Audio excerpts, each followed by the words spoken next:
CNBC that says that Middle East will start to feel the pain from coronavirus, where China and major airlines across the region have suspended anything got to do with China flights or anyone going to China or from China coming to visit the Middle East. Now, how does that impact? Well, first you had oil prices that took a hit.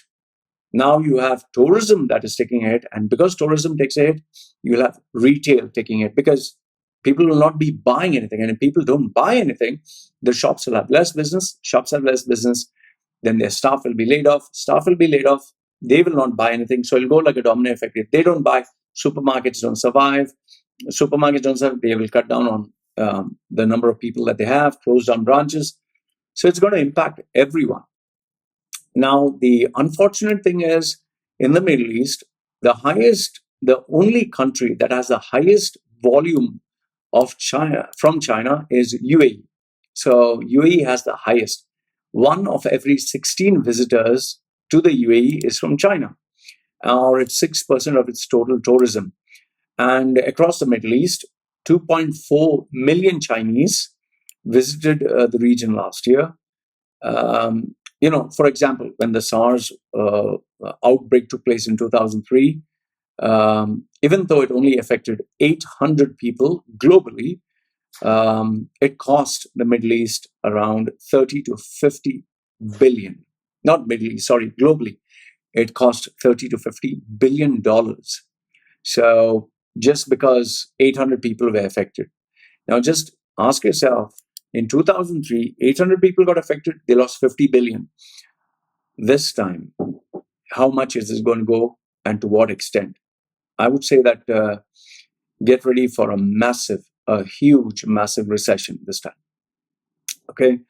A little bit of news that was from, I think, UAE, where they had a false alarm on 7th of February 2020, where the Philippines minister said that a Filipino died of coronavirus, and this was causing a massive fear factor in Philippines. So they said, sorry, it's just confusion, it's just anxiety.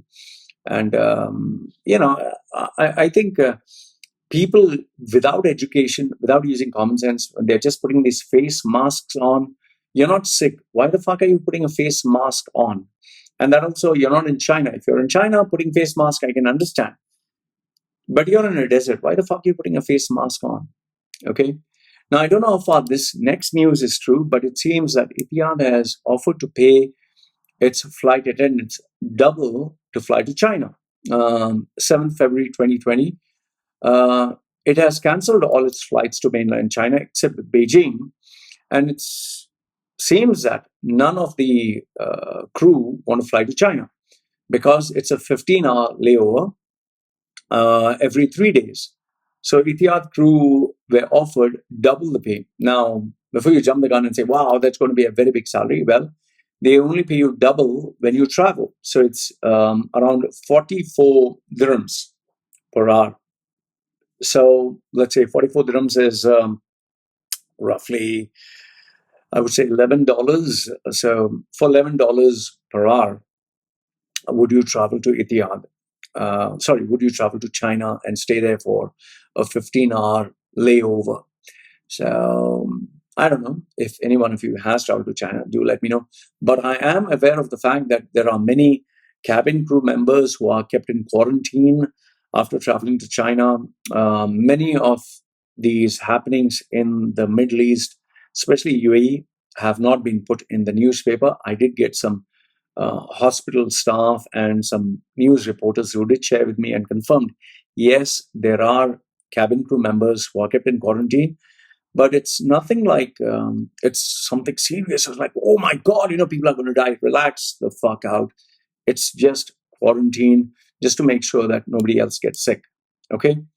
Now, in terms of the Middle East, especially UAE, the shopping malls are very quiet because people are scared. Okay, there is a claim that there are it's at least 60% of the footfall has reduced. Malls are very quiet. Streets are kind of empty during the day off or holidays. People don't want to go out, especially where there are lots and lots of crowds.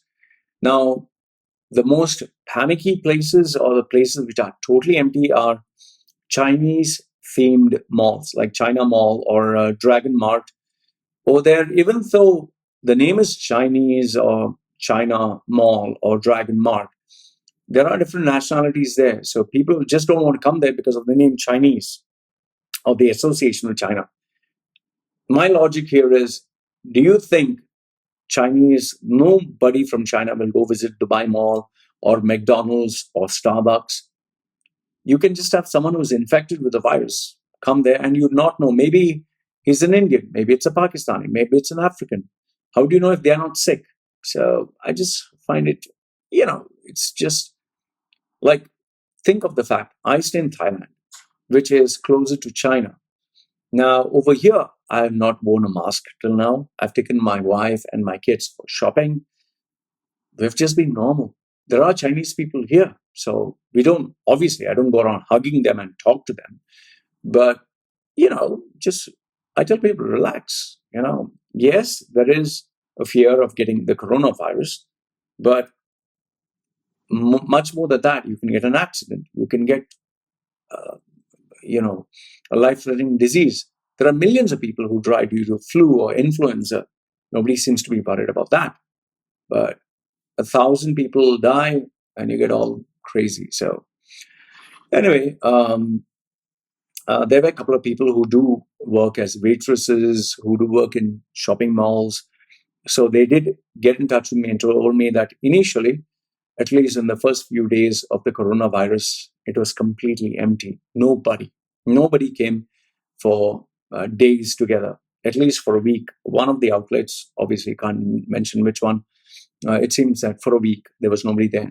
Dubai Mall was completely like deserted. Now it seems people are coming back, but it's still, the fear factor is still there. Okay, so this was one of the reports, and I think Gulf News, not Gulf News, sorry, UAE is doing its level best to ensure that the fear is culled and taken care of. That is why they came up with this news where they showed this Arab guy sitting with a coronavirus patient who was recovered with a Chinese representative from China. And, he offered her a bouquet. You could see the video online. And she was wearing the mask. He was not wearing the mask, neither of them. So this was a good PR exercise to remove the fear. But even though, this has shown, very sure that the fear still remains very strong. So what do you think? Do you think the fear of coronavirus is still there? Are you scared to go out? Are you actually going out? Or do you think the fear will still remain? But one thing is for sure, I can assure you this much, that it will affect the revenues, it will affect the tourism, it will affect the cash flow in the country. And right now, it's not looking very good for Expo 2020. It's really looking bad, very seriously. It's one of the worst things that could happen, and it's happening to UAE. So let me know your thoughts. These are the bits of coronavirus updates. And like I tell you, please, stop being paranoid.